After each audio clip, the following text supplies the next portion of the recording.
Bhaktivedanta Swami Srila Prabhupada ki, Ananta Koti Vaishnava Vrinda ki, Jai Om Vishnupad Paramahamsa Rasikacarya, Astotra Sota Shishima Bhakti Siddhanta Saraswati Maharaj Prabhupada ki, Grantaraj Srimad Bhagavatam ki. All glories to the assembled devotees. All glories to the assembled devotees. All glories to the assembled devotees. All glories to Sri Guru and Sri Gauranga. All glories to Srila Prabhupada.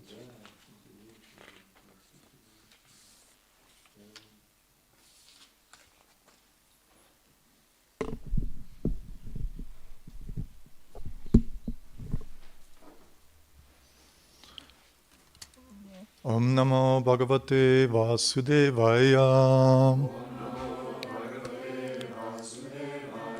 Om Namo Bhagavate Vasudevaya. Om Namo Bhagavate Vasudevaya.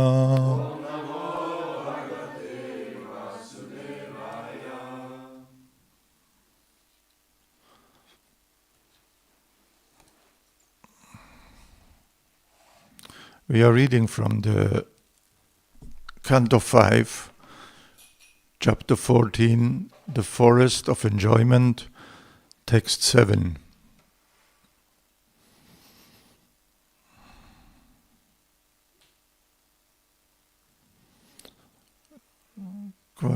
Kvachit chasesha dosha nishadanam purisha vishesham tadvarna guna nirmita Mati suvarnam upadichyati akni kama katara ivolmukapishacham. I think we just made the word for word. Kvachit, sometimes. Cha, also. Ashesa, unlimited. Dosha, of faults. Nishadanam, the source of. Purisha, of stool. Vishesham, a particular type. Tat varnaguna, whose color is the same as that of the mode of passion. Reddish. Nirmitamatihi, whose mind is absorbed in that. Suvarnam, gold. Upadichyati, desiring to get. Agnikama, by the desire for. By the desire for fire. Katuraha, who is troubled.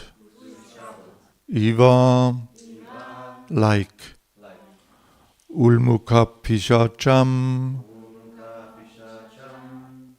a phosphorescent light known as a will-o'-the-wisp, which is sometimes mistaken for a ghost. That's a long phrase. Ulmukapishacham, a phosphorescent light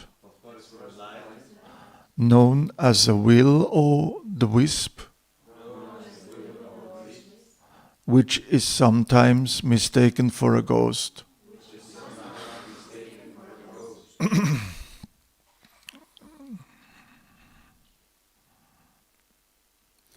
Translation by Srila Prabhupada.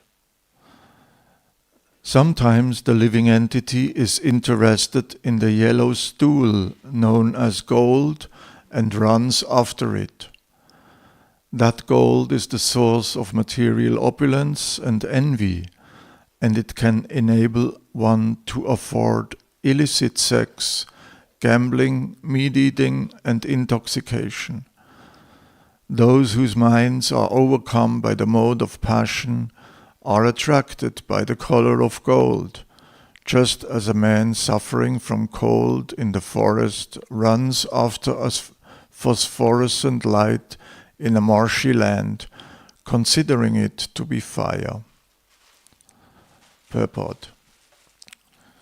Parikshit Maharaj told Kali Yuga to leave his kingdom immediately and reside in 4 places: brothels, liquor shops, slaughterhouses, and gambling casinos.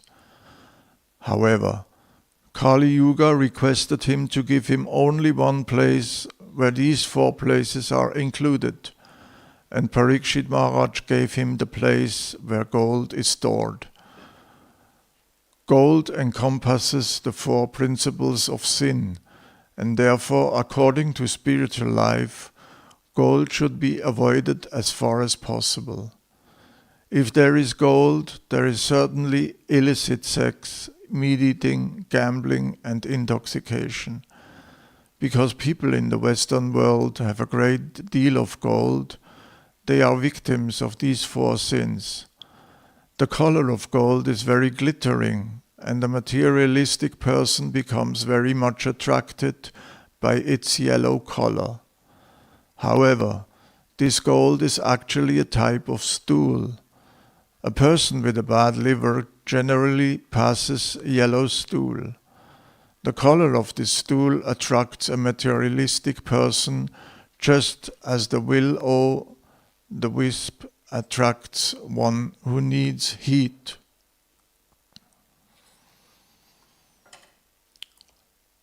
Om Jnanatimirandasya Jnananjana Shalakaya Chakshurun Militam Yena Tasmai Shri Gurave Namaha.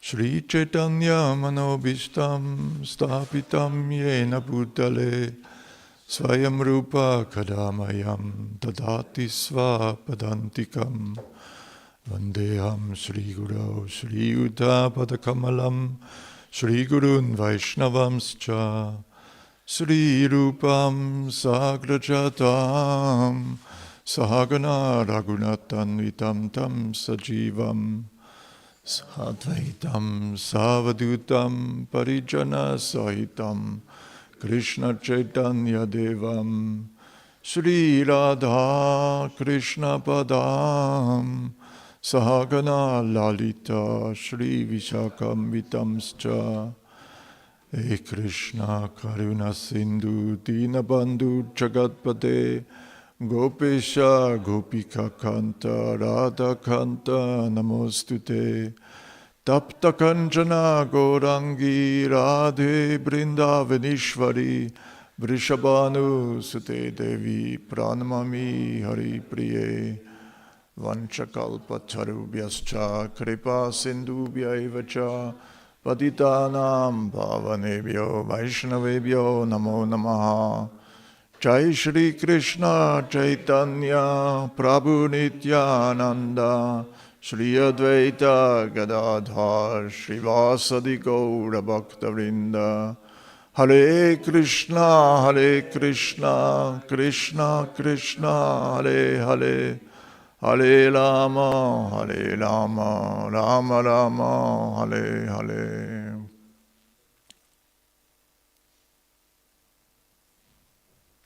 Hare Krishna. Once the verse. Sometimes the living entity is interested in the yellow stool, known as gold, and runs after it. That gold is the source of material opulence and envy, and it can enable one to afford illicit sex, gambling, meat-eating, and intoxication. Those whose minds are overcome by the mode of passion are attracted by the color of gold, just as a man suffering from cold in the forest runs after a phosphorescent light in a marshy land, considering it to be fire. Welcome to the forest of enjoyment. This is a very wonderful chapter in the Srimad Bhagavatam, because no flowery words, just the truth as it is. In every verse we hear what often we don't want to hear, but it's the truth, and it enables us to look behind the curtain, to see what's really going on. And this verse is very interesting because it is said those whose minds are overcome by the mode of passion are attracted by the color of gold. We can see everybody wants to be rich. Everybody runs after opulence, wealth, fame. And it is said here that with gold gold is the source of opulence and envy. And it can enable one to afford illicit sex, gambling, meat eating, and intoxication. In the purport, Srila Prabhupada mentioned that Parikshit Maharaj, when he met the Kali personified, he allowed him to be in 4 places. In these 4 places where illicit sex, gambling, meat eating, and intoxication are taking place. But there wasn't such a place in Parikshit Maharaj's kingdom, because people were all in the mode of goodness, and it didn't exist. So Kali, he was asking for a place where all these 4 things are present, and that's the place where gold is hoarded. And gold, so Parikshit Maharaj gave him this place. In the Vedic times, like the Brahmanas, they ate from golden plates, and also the yagyas, all the paraphernalia were made out of gold. And as soon as the yagya were over, they just left it behind. They went away, the gold left it on that place, and nobody touched it. Nobody touched the gold. Even also the Brahmanas, when they ate from golden plates, they just left the plates there, went away. No interest. No hoarding of gold. It just was, not very attractive to them. So this gold left back was not touched by anyone because,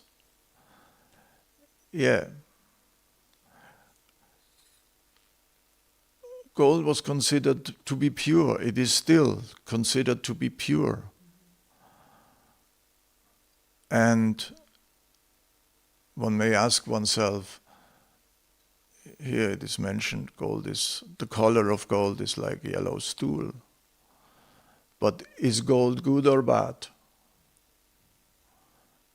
Is a knife good or bad?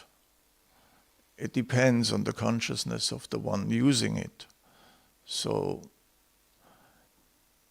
if the knife is used by a surgeon, it can save life. And if it's used by a murderer, it destroys life. So it's not the knife itself which is good or bad. It's always the person using it. In the same way, gold, it's considered to be pure. And if one's consciousness is pure, then gold can be a very good thing. I was reading in the first canto.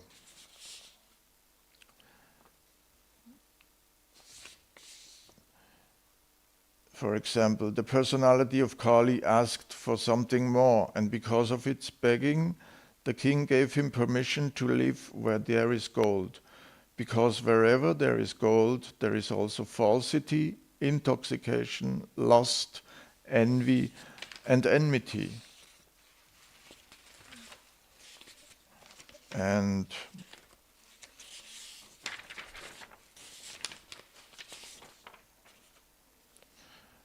in the purport it is written, gold is certainly a generator of falsity, intoxication, prostitution, enmity, and violence.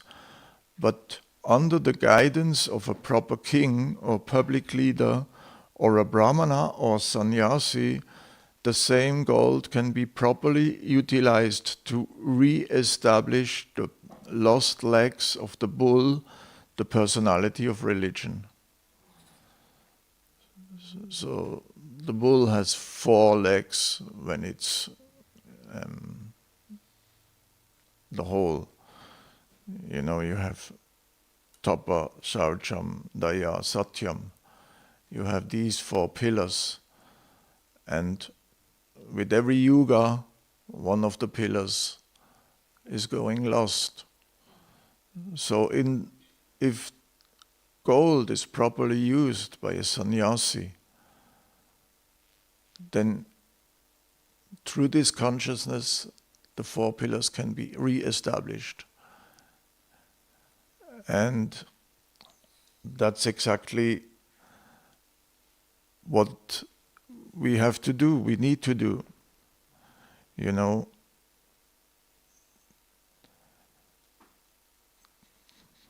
Tapa is austerity, Saucham purity, Daya mercy, and Satyam is truthfulness. And these 4 pillars, when they are destroyed, Tapa is lost by intoxication, Saucham is lost by illicit sex, Daya is lost by slaughter, and Satyam is lost by gambling. In our age of Kali, there is only 1 pillar left, and this is Satyam.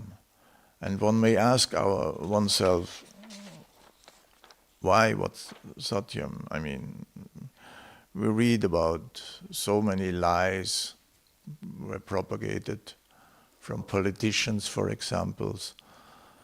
But the 1 pillar left, Satyam, it means we have still the scriptures, we have the Srimad Bhagavatam, which guides us through that darkness, and is the light which enlightens us.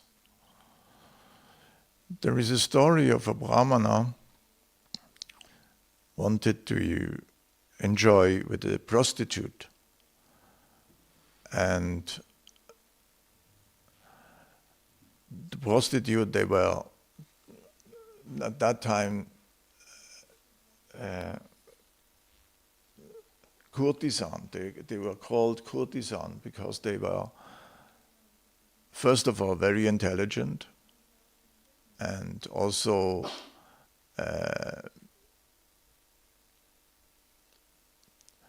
devotees, very learned, so that they can speak with the people, with the brahmanas, and they cook also for the brahmanas. So this brahmana, he wanted to enjoy with the prostitute, and she cooked for him, and she served every single preparation in a golden plate and in an earthen pot. And so everything was twice, same thing. And then he was asking, what are you doing? Why you are filling these preparations in an earthen pot and in a golden pot? And then she answered him, because you like it like this. You like it in this way. And he was bewildered. Why so? What's the use? And then she explained to him, you think your wife is the earthen pot, and me, the prostitute you want to enjoy, is in the golden pot. But then she make him taste the food. Just taste. You taste once from the golden and one from the earthen pot. Do you feel any difference? He said, no, this is the same food. Same. And then she said, you see, in the same way, the enjoyment of sex is the same. Whether in the golden, from the golden, or from the earthen pot. The enjoyment is the same. And in the same way, these urges like sleeping, once we sleep, the enjoyment is the same. If we lay in a very opulent bed, or we lay somewhere in the street, it's all the same. So this is very deeply rooted, this mode of passion. We are very much inflicted by these modes. And I want to make a comparison, like, let's see the life of Brahma. Anybody knows how long the life of Brahma is? 311 trillion years. That's a long time. 311 trillion years. We even can't imagine 1,000,000 years. So what to speak of 311 trillion years. But in the Lord's vision, in the Lord's perspective, it's just less than a second. Less than a second. We can see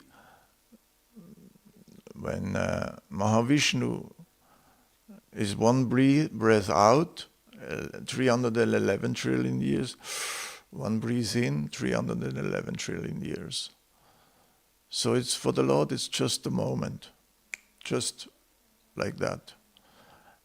So compared to our lives, we live maybe 100 years. What is 100 years? It's just nothing. We are very insignificant. Insignificant. And we have 8 billion people on the planet. So we are actually just humans. Very insignificant. So can we imagine something which has no beginning and no end? No way. Whatever we know has a beginning, a middle, and an end. So when you take these 311 trillion years, how many times we have been taken birth? 100 times, 1,000 times, not 1,000,000 times, not 1,000,000,000, not 1,000,000,000,000. Infinitely, we have taken so many births. So this is all deeply, deeply rooted in our being. These modes. And it's very difficult to overcome. So if we take to consciousness and we take 4 vows. No meat eating, no gambling, no intoxication, and no illicit sex. But these are all negations. No this, no that.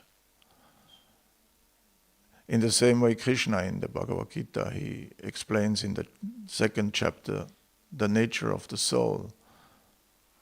He has no comparison with anything else which exists for us. So he has to use negations. And many people, many devotees have a hard time with these negations. But if we take them in a positive sense, like if we turn them around, what is actually no meat eating? No meat eating means every living entity which comes in contact with us does not suffer in any way. So we are promising that whatever living entity comes in our way will not suffer. Not only not suffer, but also being respected, being loved, and with that we can be immediately we can say yes to such a thing. It's very enlivening. So what does it mean, no intoxication? It means because of our false identification with the body, with the mind, we are already intoxicated enough, so we can save every further intoxication. We just don't need. We are intoxicated just by our false identification. And no gambling. No gambling means everything belongs to the Lord. How can we gamble for the Lord's property? It's just nothing belongs to us. So that's a completely different view. And no illicit sex, it means everybody is embedded in a much greater plan. It's not that everybody is evolving around us. No, everybody is embedded in a higher plan. And to practice such a consciousness is a very elevated state. And we are going in the footsteps of great personalities. If we practice this kind of positive engagement, we don't have to remember the negation, but the positive sense of it. And that's an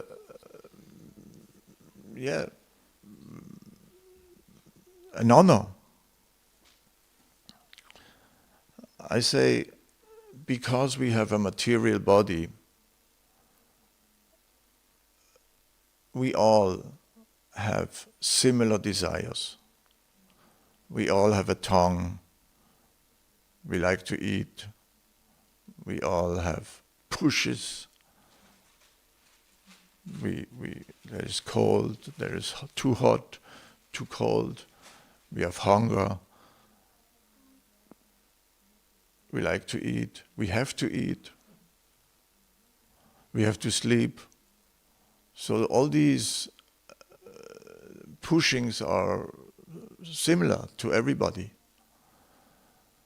Or anybody here who doesn't like to eat? No, we all like to eat. And if we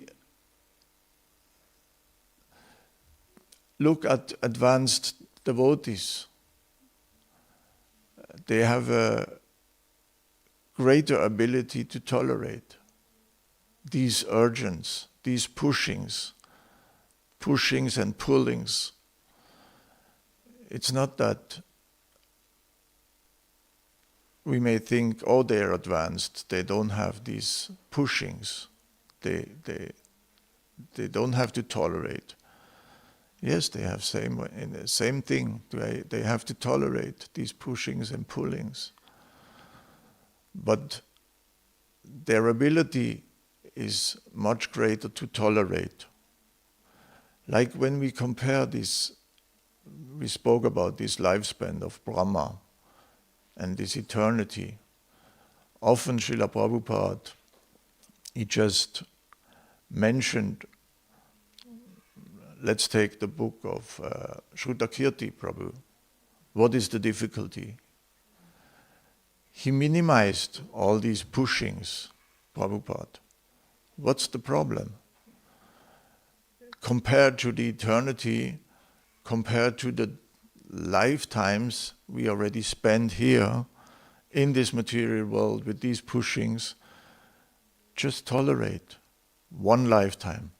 And if we tolerate these pushings, we can go back to Godhead, back home. So he's looking from the perspective of eternity, not from our perspective of just a flash. Our life is just a flash in the moment, just a moment, nothing more. And if we can tolerate all these, then Krishna says in the Bhagavad Gita, Manmana bhava madbhakto madhyaji mam namaskuru ma vevaishyasi satyam te pratijane priyosime. He says, always think of me, become my devotee, worship me and offer your homage unto me. And I promise you that you will go back home to Godhead. You come back to me. It's a promise of Krishna. And why? Because you are very dear to me. If you do these 4 things, then you are very, very dear to me. And I promise you to take you back home. So that's very enlivening. It's also, if we look this verse, prema, love is also compared to be gold. Iron, lust is compared to iron, and prema, actual love, is compared to gold.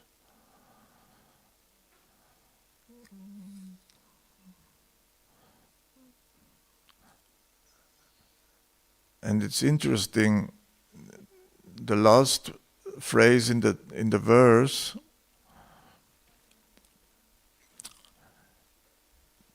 those whose minds are overcome by the mode of passions are attracted by the color of gold, just as a man suffering from cold in the forest runs after a phosphorescent light in marshy land, considering it to be fire. In the previous 2 verses is a similar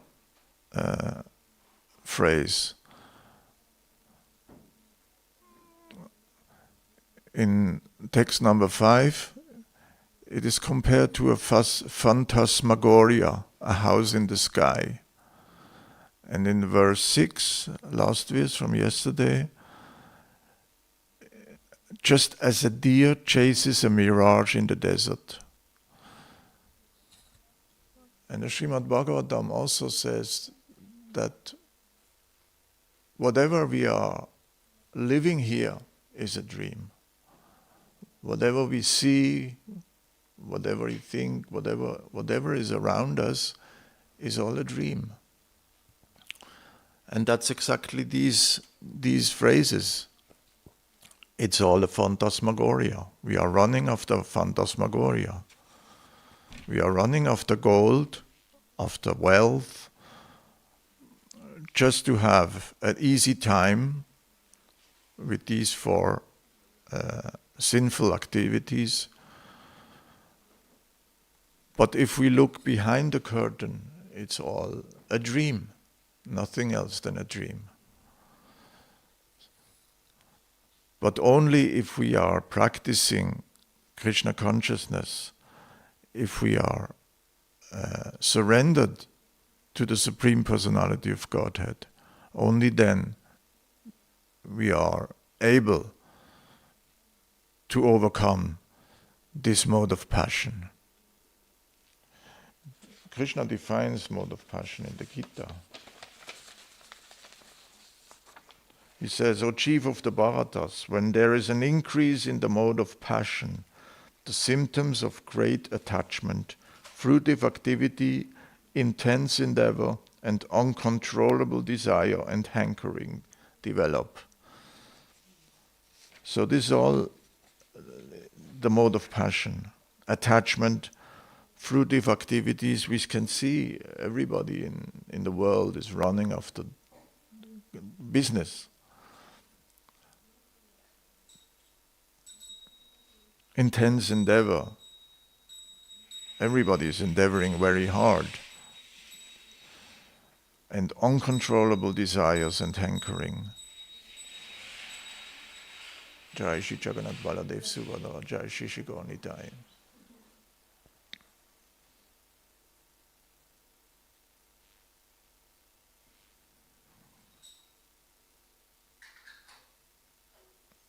So, we are under these modes, mode of passion, mode of ignorance, and we have to overcome these modes. Only then we are able to transcend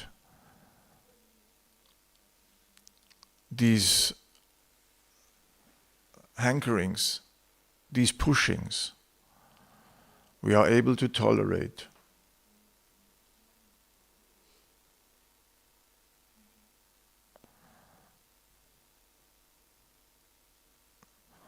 And those things who are difficult to tolerate,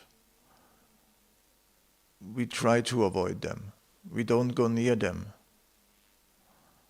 We try to avoid places where we have a hard time to tolerate. Of course, in the 70s, sometimes brahmacharis went to Srila Prabhupada because they distributed books in the shopping malls. And in the 70s, these shopping malls were only women. The men, they worked, and the women they went into the shopping malls. So they complained, Srila Prabhupada, we are brahmacharis, we try to avoid these kind of association. But in the shopping malls, we talk the whole day with women. Usually brahmacharis are up in the mountains somewhere. No contact with any women, no contact with anybody. But Prabhupada said, I know, just tolerate these pushings. It's just, he minimized. Of course, he was also sometimes disturbed. Because we have a material body, we are disturbed. This is the nature of the material body. Like when we try to accumulate the land in Juhu, and the man selling the land, he had no intention to sell the land. He was, there were so many things needed, permissions, and if you don't get these permissions, you cannot acquire the land. So basically he tried to steal the money. And the lawyers from Srila Prabhupada, Tamal Krishna Goswami was there, the GBC, and the lawyers, they work also for this man. They didn't work for us. So Ramakrishna Goswami went to Srila Prabhupada and he said, he was so disturbed about the whole situation that he said, Srila Prabhupada, I cannot chant my rounds properly. I am so much disturbed. And Srila Prabhupada said, so am I. That means I cannot also chant my rounds properly. He's a pure devotee, but he's disturbed. So it's not that pure devotees are not disturbed or less disturbed, but their ability to tolerate provoking situations, all these provoking situations, is much greater. And that's the point. If we can tolerate all these provoking situations, that is our success in Krishna consciousness, to be able to tolerate. Because the nature of the material body is to be disturbed. So, as long as we have a material body, we are disturbed. And it doesn't go away, even if we advance. So our ability to tolerate is the way to become free from these modes of passion, where we just have to, we are hankering after all this opulence.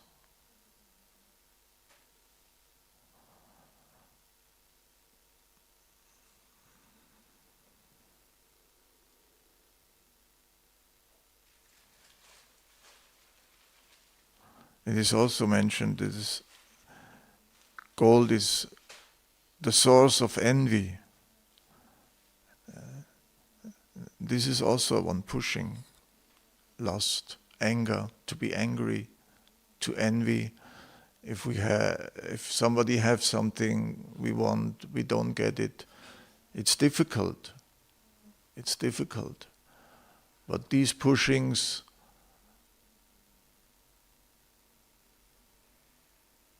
can be overcome through tolerance.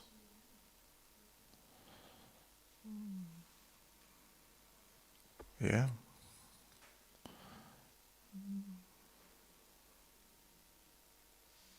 Hare Krishna. Maybe there is some comment, some question or some. Yes, please. Thank you very much, Prabhu. You were mentioning gambling. So when one is a married person and having some money as a consequence of their occupation, and you don't want the value of the money to decrease, you want it at least that it keeps up with inflation, let's say. So very typically you'll invest somewhere, and you might not be able to invest in land, or you might invest in the stock market, let's say. And there's certain aspects of the stock market which are extremely conservative. You're investing in very large companies where there's very little risk of losing the money. Is that considered gambling? Because there's a possibility of losing the money. Yes. But it's a very small chance, and the chance is there, the probability is there that you'll get sufficient interest, at least that the value of the money is not decreasing. So is that gambling? Or when does it become gambling? Yes, that's a difficult question. When does it become gambling? I think, you mentioned to save the value of the money, to save, because we have to do with paper. Money is paper, no value. It just has value because everybody is agree. This bill, this paper is worth 100 Swiss francs, for example. But actually, if nobody is agree with that, I just comes to my mind. Sorry, when I was in India, like it was 2017 or 16 or 18. I'm not sure, but suddenly I was in Mumbai and Bhaktivedanta Hospital just to have a check, body check, and then I wanted to pay, and they said, we don't accept your rupees. I think these were 200 rupee bills, or I'm not sure, 50 rupee bills. They didn't accept. Okay. And then I wanted to go back with the taxi. I wanted to pay the driver. He didn't accept the rupees. And then I had to donate all my rupees in the temple, because nobody accepted. They changed the currency somehow. So this can happen anytime. It's also, you see, like the dollar is going down, the euro is going down, Swiss franc is quite safe. But I think this verse is speaking about gold. One may think, okay, I will invest my money in the gold because there is some value which doesn't decrease, because gold, from the source of it, it has some value. It's not like paper. And can one say this is gambling? Actually, one can look at that, but it's also a question of security. Because if suddenly, from one day to another, the paper is nothing worth anymore, I mean, it happened before, so it will happen again, for sure. And you didn't took care of it, you might lose all your money. It might happen. So if you invest, you mentioned the stock market. Everybody has some connection with whatever. Some invest in crypto.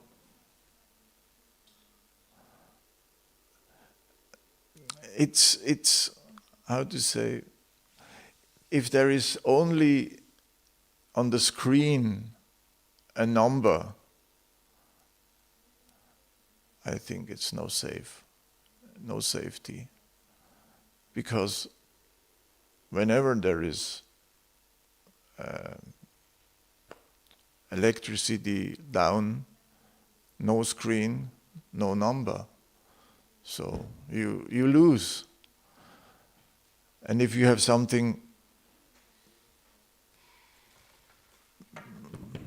how to say? Yes, then you still have something.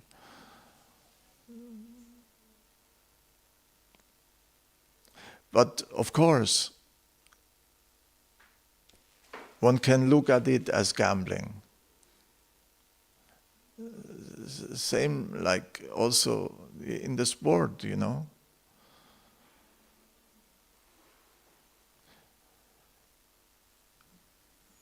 It's difficult to consider. We don't go in the casinos and we play. That's we don't do. But if we invest our money because there is a danger of losing, then I think it's authorized. I don't know. What is your opinion? That's why I was asking. Yes. Yeah. I think I'm not just asking, but this moment save your money, it's a problem. Because Prabhupada says that you must have money that you need for life. If you have more money that you need to save, you must give this money to Krishna consciousness. What a question, I don't know. Yes. Maybe I have little English. Yes, I mean it's the same thing like before. In the hands of a brahmana, in the hands of a sannyasi, we can re-establish the four legs of the bull.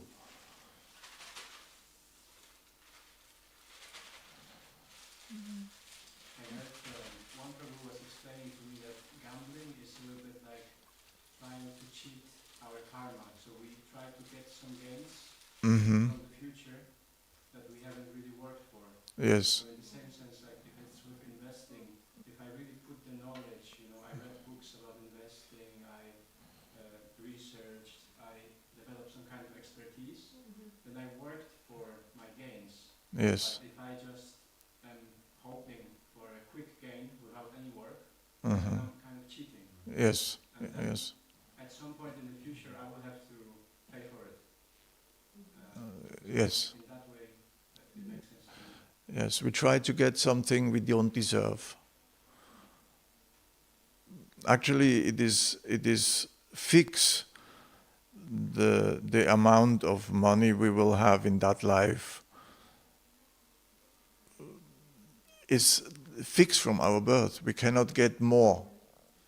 If we try to get more without deserving it, as you said, we have to pay in the future somehow. It will come back to us.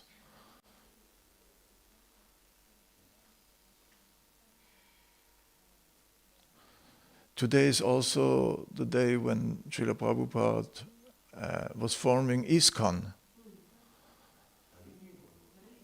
Haribol. So we are very happy, we are very fortunate to be in the family of ISKCON, because we can see wherever we go in the world, if we go to the ISKCON temples, we are in a big family. And Prabhupada, he was forming already in 1966. It was in July. Today is the 19th, and ISKCON was formed on the 13th of July by a lawyer. I think it was a Jewish lawyer, Goldsmith or something. And his vision was already great from this movement. Prabhupada knew that this movement will be spread all over the world. So I have to put things clear. And I don't know, maybe there are 7 purposes of ISKCON. I can just read them. A, to systematically propagate spiritual knowledge to society at large and to educate all people in the techniques of spiritual life in order to check the imbalance of values in life and to achieve real unity and peace in the world. That's number 1. Number 2, to propagate the consciousness of Krishna as it is revealed in the Bhagavad Gita and Srimad Bhagavatam. Number 3, to bring the members of the society together with each other and nearer to Krishna, the prime entity, thus to develop the idea within the members and humanity at large that each soul is part and parcel of the quality of Godhead, Krishna. Number 4, to teach and encourage the Sankirtan movement, congregations, chanting of the holy name of God, as revealed in the teachings of Lord Sri Chaitanya Mahaprabhu. 5, to erect for the members and for society at large a holy place of transcendental pastimes, dedicated to the personality of Krishna. 6, to bring the members closer together for the purpose of teaching a simpler and more natural way of life. And 7, with a view towards achieving the aforementioned purposes, to publish and distribute periodicals, magazines, books, and other writings. These are the 7 purposes of ISKCON. So we are very fortunate to be part of ISKCON. And my Guru Maharaj used to say, real wealth is what money cannot buy. So this is real wealth, to be part of this organization, part of Srila Prabhupada's mission. And his mission is to give everybody the chance and to bring back home, even the whole world, back to Godhead. So we are very lucky and very fortunate to be part of this mission, and we are grateful for that. Hare Krishna. Anything else? Yes?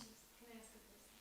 Thank you for your lesson, especially the part about the positive way to look at the four regulative principles, very useful for initiation. I would like to ask,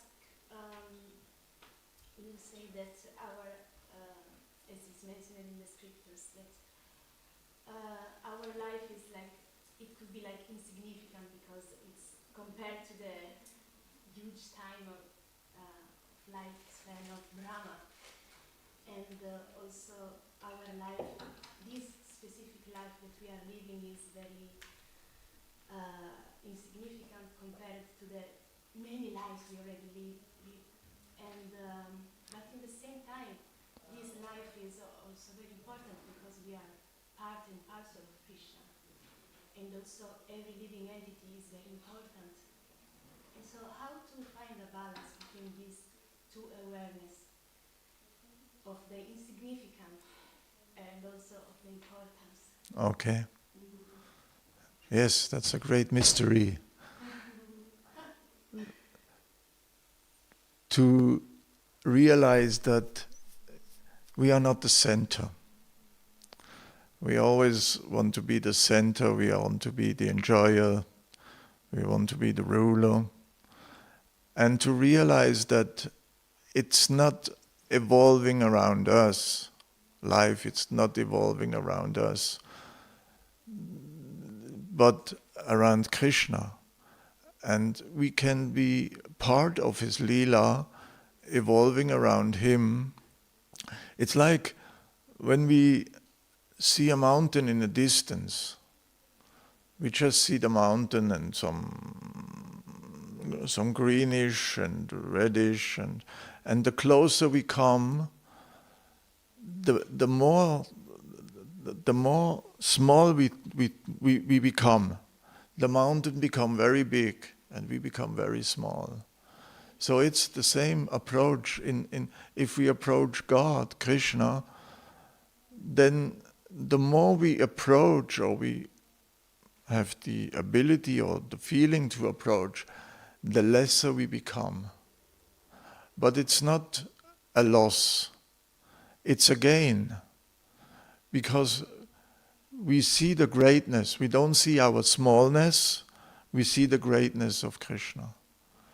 We see, and we can become very proud. I'm a part and parcel of Krishna. Even a fraction of a piece of dust, but we want to be a piece of dust on his lotus feet. Like Bhaktivinoda Thakur, he was praying, let me become an insect, but in the house of a devotee. And that's very beautiful, because we take the importance always to think of ourselves, this importance we take out of the picture, and we think of Krishna. We don't think, we think less of ourselves and more of Krishna. And that's,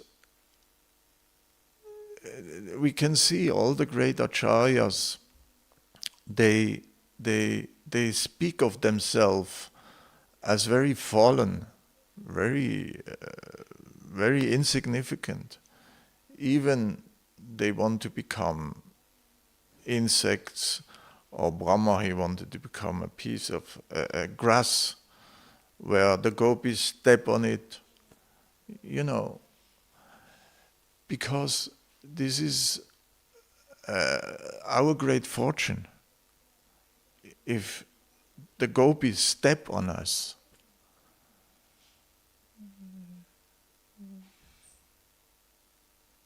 it's a beautiful meditation, actually. And the more we become aware of the greatness of God, the more grateful we become to be a part of it.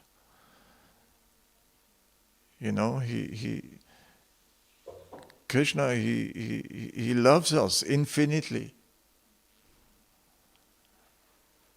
Every one of us. So,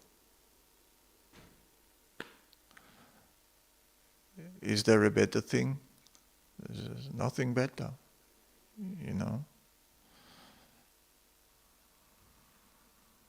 I don't know if it answered.